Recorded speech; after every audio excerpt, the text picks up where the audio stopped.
আসসালামু আলাইকুম। গ্রামীণ এগ্রো আপনাদেরকে স্বাগতম। আমরা আজকে এসেছি কাউনিয়া উপজেলার ঐতিহাসিক খানসামার হাটে। এই হাটটি বসে শুক্রবার এবং সোমবার। প্রচুর পরিমাণে ছাগল গরু এই হাটে আমদানি হয়ে থাকে। দূর দূরান্তর থেকে ব্যাপারী এবং খামারি গৃহস্থর হাটে মুখরিত হয় এই হাটটি। হাটে ছাগলের অভাব নেই। আমাদের খামারের জন্য আমরা কোয়ালিটি সম্পন্ন ছাগল খুঁজতেছি।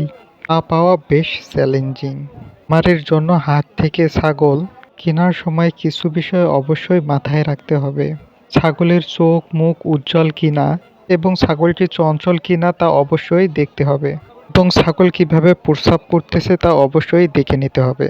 আমরা খাঁটি ব্ল্যাক বেঙ্গল এবং ব্ল্যাক বেঙ্গল ক্রস ছাগল খুঁজতেছি আমাদের ফার্মের জন্য।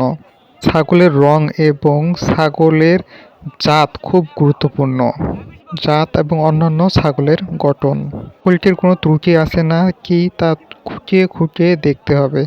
এভাবেই আমাদের পাশে থাকুন। আমাদের গ্রামীণ অ্যাগ্রো ইউটিউব চ্যানেলটি সাবস্ক্রাইব করুন এবং ফেসবুকে ফলো করুন। আপনারা আমাদের পাশেই থাকবেন। ধন্যবাদ।